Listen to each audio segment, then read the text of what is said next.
começamos aqui, pessoal, com a nossa correção das atividades do caderno anterior, tá bom?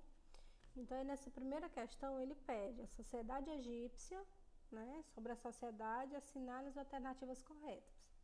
Então, aqui dentro dessas alternativas, nós temos como correta a opção 1, na parte superior da sociedade estava o faraó, um verdadeiro Deus vivo, correto, viu?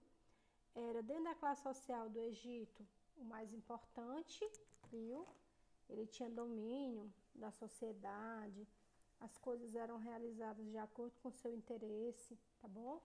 E nada dele era questionado, tá bom? Principalmente o desejo do faraó. No segundo ponto aí também está correto, onde diz: abaixo do faraó vinham os membros da nobreza, constituído por parentes do faraó e pelos altos funcionários, ok? E também pelos sacerdotes, que tinham grande importância. Abaixo do faraó, os mais importantes eram o governador do Egito, que era conhecido como vizir, e o sacerdote, viu? Que fazia todos os rituais religiosos, inclusive o de embalsamento. O 4 também está correto, onde diz: os sacerdotes em geral formavam um grupo à parte e gozavam de muito prestígio devido às funções que exerciam. Então, eles eram vistos como muito importantes. O ponto 8 também está correto, onde diz: os escribas preenchiam os cargos administrativos. A maioria da população era formada por camponeses. Verdadeiro também, viu? Somente o 16 está errado, tá bom? Aí no 16 diz: os camponeses, artesãos e escravos em geral tinham um bom nível de vida? Não. Os camponeses trabalhavam em parceria, as terras eram do governo, eles trabalhavam nas terras e lucravam pouco com isso, artesão do mesmo jeito, e os escravos que não tinham direito nenhum, a não ser a alimentação, viu? Porque eram escravos de guerra. Lá não tinha essa questão de ser escravo africano, de ser escravo retirado da África, principalmente pela cor da pele. Não, viu? Aí era escravo de guerra. Tinha escravos brancos e escravos negros, dependendo de onde eles foram presos, viu? E também tinha a escravidão por dívida, tá certo? Então, façam aí a conferência da atividade de vocês. Continuando, questão 2. A respeito da sociedade egípcia da Antiguidade Oriental, é correto afirmar que você tem as 5 alternativas. Dentre essas 5, a correta é, aliás, né? A letra A, voltando aqui. A formação dos nomos, as reuniões de comunidades e aldeias, nomo eram as primeiras comunidades, estilo cidade-estado, que se constituíram no Egito, só que cada nomo tinha o seu governante, tá bom? As reuniões de comunidade de aldeia ocorreu após o surgimento do faraó? Não. Nessas comunidades não tinha faraó, eram reis, tá certo? O faraó só vai surgir quando esse reinado ele desaparecer, que vai ser com o nosso primeiro faraó do Egito, o rei Menes, tá bom? Letra B. O Estado egípcio era uma teocracia, isto é, uma monarquia em que o soberano era, ao mesmo tempo, um governante e um deus? Vamos deixar para já já, viu? Vocês já sabem que é a alternativa correta. Continuando. O faraó governava por meio de um aparelho burocrático bastante simples e eficiente, constituído basicamente por alguns escribas e soldados. Esse aparelho ele era muito burocrático. Se era burocrático, não tinha nada de simples, não tinha nada de simples, né? E era constituído por toda aquela pirâmide, desde o faraó até os escravos. Então, era um aparelho aí que não continha só os escribas e os soldados, tá certo? Então, aí mostra também que a pirâmide do Egito, ela desenvolvia e tinha um grande poder na hierarquia, tá bom? D. O exército egípcio era pequeno, não profissionalizado e empregava apenas na defesa do faraó e de sua família? Não, né? O exército egípcio, ele era muito grande, tá bom? Ele não era pequeno, porque ali era ele que ia fazer toda a proteção do Egito em si e das suas comunidades. Então, essa sociedade, ela era composta por muitas camadas, tá bom? A letra E, a escravidão coletiva foi um regime de produção dominante na época? Não, os escravos só eram de guerra ou por dívida, tá bom? Então, nós ficamos aí com a alternativa B, que é a nossa correta, que é a teocracia, onde o governante ele é visto como um deus, tá bom? O faraó ele era conhecido como filho do sol, e o sol no Egito Antigo, ele era atribuído ao deus Ra, viu? Criador do universo e o criador dos egípcios também, tá bom? Era o deus mais importante, embora eles tivessem muitos, mas esse era o mais importante. Próxima questão. Questão 3. Aí a gatinha. Pesquise sobre a deusa Bastete e o que representava para o povo egípcio. Então, vocês devem ter feito aí a pesquisa e é um costume. Até hoje, nós termos gatos em casa, né? Ele é um símbolo de muita energia, ele é muito místico. O gato, ele é totalmente enigmático, né? É tanto que ele é um animal doméstico, mas que ao mesmo tempo você não consegue prever os instintos dele, porque ele age muito de acordo com o ciclo aí de renovação dele, tá bom? Então, essa deusa Bastete, ela era uma divindade solar, ela era deusa da fertilidade, viu?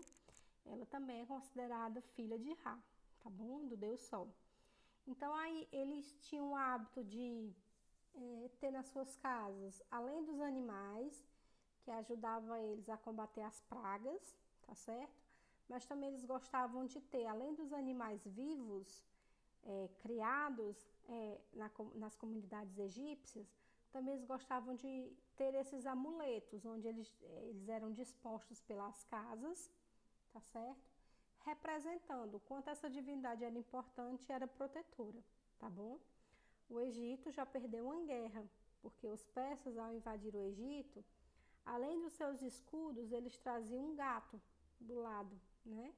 Então, os egípcios não tinham coragem de lançar flechas sobre os persas com medo de matar o gato que eles carregavam, né? Porque o gato é visto para eles como uma divindade protetora, tá bom? Então, aí a representação da deusa Bastet, ou Bastete, eu chamo Bastete, mas é Bastet, tá bom? Então, a deusa Bastet, e ela é como ela é representada no panteão dos deuses, tá bom? E ela faz parte aí do Tribunal de Osíris, tá bom? Que mais na frente a gente vai entender. Então, começamos aqui, tá bom? Finalizamos aí a correção da atividade e damos início aqui ao estudo do povo egípcio, tá bom? Que no livro de vocês, no capítulo 4, aponta bem aí os povos africanos, que vai da página 41 a 47, tá bom? Continuando aqui, pessoal. Localização do Egito, você pode ver aí nordeste da África, tá bom? A questão do Egito, ele é uma região desértica, então é aquela questão que eu já tratei em outras aulas, da importância do Rio Nilo. Por isso que o nosso pai da história, o grego Heródoto de Halicarnasso, ele dizia que o Egito é uma dádiva do Nilo, ou seja, numa região tão desértica só foi possível desenvolver a agricultura, e essa agricultura de subsistência e futuramente que vai começar a desenvolver o comércio egípcio, também por conta da presença do Rio Nilo. Então, você tem bem aqui a capital do Egito, Cairo, tá bom? E você vê aqui a percepção da distribuição do Egito e das suas cidades. Então, aí você tem todo o Egito e no meio dele, tá bom? Você tem o Rio Nilo, que hoje é considerado o maior rio do mundo, tá bom? Em segundo lugar, nós temos o Rio Amazonas, tá certo? Aqui você tem isso que eu já mostrei, ó. O Egito no início, ele não era somente Egito, ele era dividido em duas fontes. Baixo Egito e Alto Egito. Então, você vai ter bem aqui nessa parte branca o Alto Egito e na parte amarela o Baixo Egito, tá certo? Essa parte azul são as terras férteis, que aqui no caso você vai ter o Egito passando por elas, e é justamente a cheia do rio Nilo que promove essa fertilização dos solos do Egito, que vai conseguir se desenvolver a agricultura, tá bom? Que vai ser muito importante para eles. Aqui você tem essas imagens que é típica do Egito, tá bom? Aí um povo beduíno, né, que vive no deserto. Aí você tem aí, ó, as terras férteis do Nilo atraíam diferentes povos que passaram a ocupar a região entre 5 a 6 mil anos atrás, agrupados em 2 reinos. Você vai ter o Alto Egito e o Baixo Egito, como eu mostrei aqui no slide anterior, tá bom? A principal atividade econômica desenvolvida era a agricultura. Nessa época aqui de Alto Egito e de Baixo Egito, não existia o domínio do faraó, viu? Quem governava era o rei. Você tinha um rei do Alto Egito e você tinha um rei do Baixo Egito, tá certo? Você tem bem a imagem do Nilo, tá bom? Não é uma imagem tão boa, mas dá pra você ver como ele é tão bonito, né? E você tem aqui ao lado uma imagem do busto, né? Do pai da história. Aí é o grego Heródoto de Halicarnasso, e eles eram conhecidos assim. Por exemplo, o sobrenome era a cidade do qual você nasceu. No caso, se fosse hoje, na nossa atualidade, Cristina de Independência, viu? Então, Heródoto de Halicarnasso, porque Halicarnasso era a terra natal de Heródoto. E foi ele que começou a escrever a história, como nós conhecemos hoje, a história enquanto ciência, viu? E ele que escreve sobre essas civilizações antigas que nós estudamos hoje, tá certo? Inclusive a história do Egito, onde ele diz que o Egito só existe por conta do rio Nilo, da presença do rio Nilo, viu? Só se desenvolveu como grande civilização por conta da existência do rio Nilo. Continuando aí foi a frase que ele disse, viu? O Egito é uma dádiva do Nilo.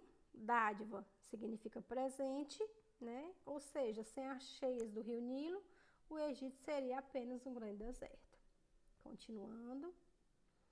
Você tem bem aqui mais ou menos nas imagens como tudo acontecia, tá bom? Aqui a primeira imagem no verão é a cheia do Nilo, tá certo? A segunda imagem é o plantio, ou seja, durante de 3 a 4 meses esse solo ele ficava submerso na água, que tinha aumentado de nível.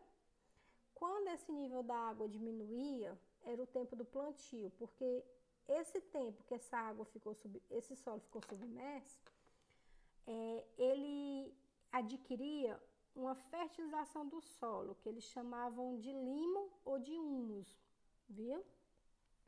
Então, aqui ele fazia o plantio, com pouco tempo era feito uma irrigação no inverno, que eles aproveitavam essa água e levava até onde foi feito o plantio, tá bom? Com canais de irrigação, técnica essa que nós utilizamos até os dias atuais. E na primavera era a época da colheita. Passada a primavera, cheios de novo, e tudo continuava, né? Então, isso aqui era um verdadeiro ciclo, viu? Como nós conhecemos bem, tá bom? Principalmente aqui no Nordeste. Nós não temos chuvas periódicas, mas quando a temos, né, temos uma grande safra. Mas pelo menos aí você consegue visualizar, tá certo? A economia egípcia ela se baseava na agricultura, na pecuária, no artesanato e no comércio, tá bom? Então, a agricultura era de suma importância para o povo egípcio. A pecuária também, porque uma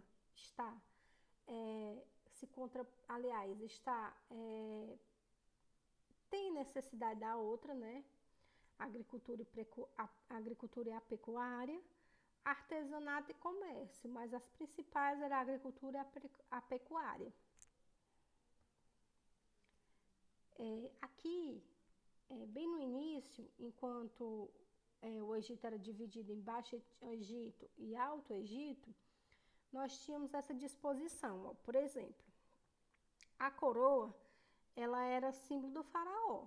E antes da unificação, o soberano do Alto Egito usava a coroa branca. O soberano do Baixo Egito usava a coroa vermelha. A coroa azul, ela só era utilizada em tempos de guerra, tanto por um como para o outro, viu? Então, quando o rei Menes, ele venceu o governante do rei do Alto Egito, ele unificou as duas coroas. Então, ele sobrepôs a coroa vermelha sobre a branca, tendo esse formato, mostrando, né, a simbologia de que ele era agora o governante do Egito. Então, ele unifica. Então, a partir daí, a figura do faraó, ela toma grande poder. O reinado dentro do Egito passa a não existe mais e a partir daí nós chamamos de império, tá bom? Esse é o rei Menes, o primeiro rei do Egito. Aqui é um busto feito na pedra dele, na pedra, né? Que representa as características físicas que ele teria naquela época, tá bom? Esses são os totens. Cada nomo tinha um totem que ele escolhia, por exemplo, uma comunidade poderia escolher para ser abençoada por Bastet, a deusa gata. A outra comunidade poderia escolher como deusa patrona Ísis. Outra comunidade poderia escolher como deus patrono Osíris. E aí fazia-se essa distribuição. Mas a característica mais importante é que os deuses egípcios, eles são antroposomórficos, tá bom? Antro quer dizer homem, zoou quer dizer animal e morfismo quer dizer mutação, viu? Mudança. Então, tanto eles poderiam ter características humanas, como características de animais, ou parte humana e parte animal, como eles são mais ou menos representados, tá bom? Então, aí você tem a teocracia egípcia. Teocracia em grego quer dizer poder e Deus. Então, é uma forma do governo vinculada e subordinada às normas e autoridades religiosas. Para os egípcios, toda a felicidade dependia do faraó e seu poder era limitado. Então, ele tinha autoridade suprema, ninguém ia contra ele, tá bom? Então, aqui a representação do faraó. O faraó, ele era considerado um ser divino, tá bom? A importância do faraó para o Egito Antigo. Os faraós eram reis do Egito Antigo, possuíam poderes absolutos na sociedade sobre a vida política, religiosa e militar. Viu? Aqui voltando. Aqui a nossa pirâmide social do Egito. Você tem os faraós, você tem o nobre, o sacerdote, os soldados, os escribas, os comerciantes, os artesãos, os camponeses e os escravos. Cada um aí com a sua importância. Até aqui os escribas, a vida era boa e era tranquila, viu? Do comerciante até os escravos, já era uma vida de muita labuta, de muito trabalho, de muito sofrimento, tá bom? Então, aqui você vai fazer aí uma leitura do papel do faraó, tá bom? Aqui a imagem dos servos, dos servos não, desculpa, dos sacerdotes. Aí tem até a imagem dele conversando com os animais, porque segundo a tradição ele tinha esse poder, viu? Também aí, ó, grande prestígio e poder, tanto espiritual como material. Aqui é uma pessoa muito importante do governo do faraó, que era o vizir. Ele era uma espécie de governante, ele ajudava o faraó a administrar todo o seu poder. E aí eu peguei essa imagem daquela série da Record, né, Deuses do Egito. Então você tem a figura de José, que foi vendido pelos seus irmãos, né, tem até os trechos bíblicos dele, e que ele foi vendido pelos irmãos para ser escravizado no Egito, tá bom? Mas que com toda a sabedoria que ele tinha, ele acaba se tornando governante e braço direito do faraó e consegue mudar aí a vida dos irmãos e também do pai. Aqui é o exército, tá bom? O exército do Egito, eles que invadiam novas terras para o Egito tomar posse de novos territórios e também eles que faziam a proteção, tanto do faraó como do Egito, né, território. Defendiam o reino, auxiliavam na manutenção de paz, eram respeitados pelo faraó e pela sociedade. Aqui você tem a imagem dos escribas, eles eram responsáveis por documentar, através dos hieróglifos, tudo o que acontecia, desde as transações comerciais até as questões religiosas, tá bom? Aqui a imagem dos camponeses que trabalhavam na lavoura, né, durante as cheias do Nilo. Formava a maior parte da população, os trabalhos dos camponeses eram organizados e controlados pelo governo, tá bom? Bem aqui importante, ó, organizavam-se nos trabalhos, originavam trabalhos pesados e mal remunerados, então eles ganhavam muito pouco por serviço que eles desenvolviam. E lembrando que era pago em produto, não é? Aí você tem os escravos que trabalhavam nas construções egípcias, tá bom? Nas pedreiras, porque lá no Egito tudo era feito de pedra, viu? Eles usavam a pedra, o calcário, para suas construções. Então, uma vida muito sofrida. A maioria eram escravos de guerra, tá bom? A escrita e seu poder. O sistema hieróglifo é um dos mais antigos sistemas de escrita que se tem conhecimento e ela é conhecida como escrita sagrada. Essa escrita egípcia, ela é a escrita que tem aqui na lateralzinha desse deus. Esse deus é o deus Tote. Ele é o deus que criou os hieróglifos, tá bom? E ele é o deus da inteligência. Então, ele é o deus que abençoava os escribas para que eles tivessem toda essa habilidade com a escrita, com os rituais, tá bom? Hieróglifo é como foram chamados cada um dos caracteres usados como escrita no Egito Antigo. Então, os hieróglifos, eles têm um símbolo, e cada símbolo desse representa uma frase, uma anotação, viu? Então, é muito difícil de entender. É lindo de admirar, né? Mas de compreender, você tem que fazer um estudo mais aprofundado, né? Da iconografia egípcia. A religião, essa parte é muito importante, eu gosto muito, viu, gente? Particularmente, é o que eu mais gosto. Eles acreditavam na vida após a morte, então a religião egípcia foi a primeira a acreditar na imortalidade da alma. Segundo o sistema de crença egípcio, a morte consistia em um processo onde a alma se desprendia do corpo. Com isso, acreditava-se que a morte seria apenas um estágio. Segundo o corpo compreendido como a morada da alma, havia uma grande preocupação em conservar. Então, a partir daí que eles passaram a desenvolver as técnicas de mumificação, viu? Essa mumificação, elas eram feitas por sacerdotes, tá bom? É uma imagem da mumificação. Então, aqui no caso, essa mumificação seria dos faraós, seriam dos governantes, seriam dos sacerdotes, daquela parte mais rica, né, e próspera do Egito Antigo. Então, esse sacerdote aqui que fazia o processo do ritual da mumificação, ele usava uma máscara mortuária, que é chamada, aliás, ele usava a máscara de Osíris, tá bom? Então, o rei Anubis, aliás, o rei é o nome do cara. O Anubis, ele era responsável pela mumificação, porque ele era o rei do submundo, viu?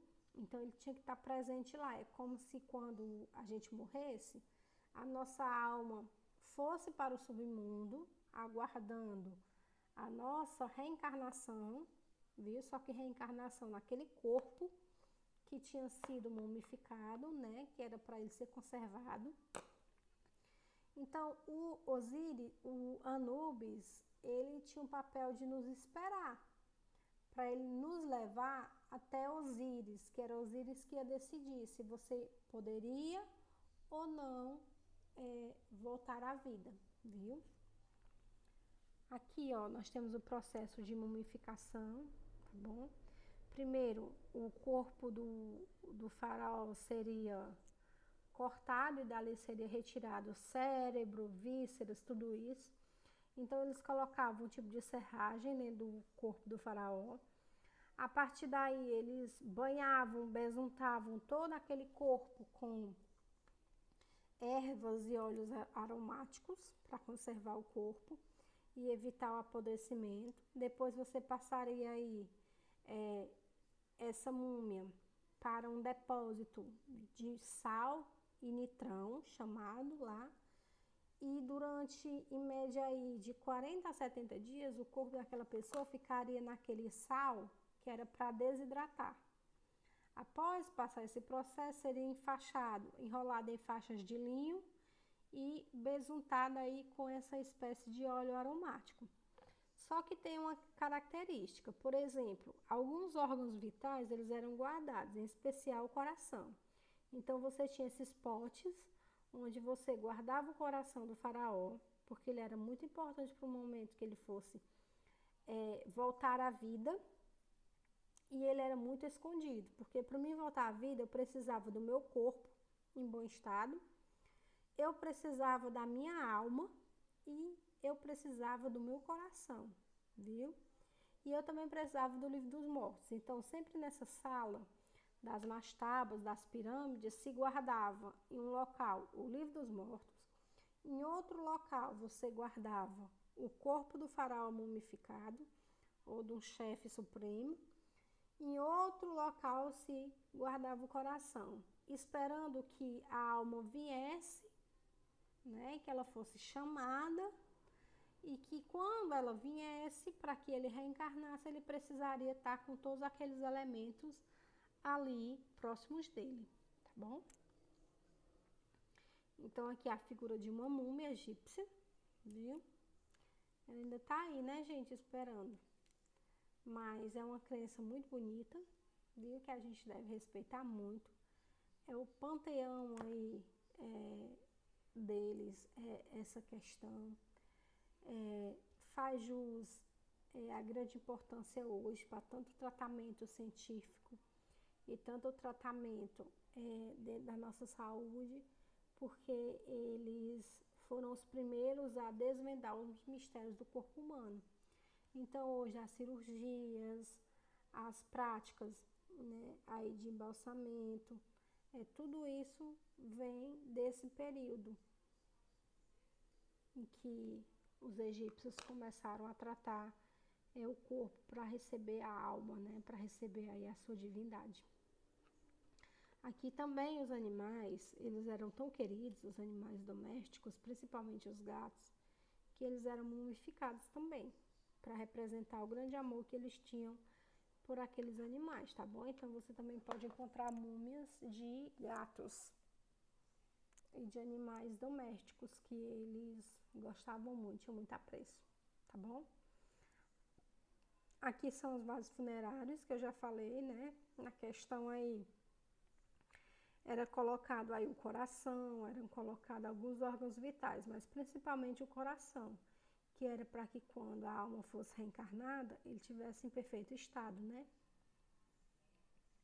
Você tem aí o túmulo, né? Você tem aí também uma imagem de um sarcófago, né? Ele é lindo, né? E é todo em ouro, todo esculpido, para garantir a importância. Esse sarcófago, muito bonito. Os deuses do Egito, eu vou exibir para vocês, eu vou gravar um vídeo à parte, para que não fique muito longo, tá bom?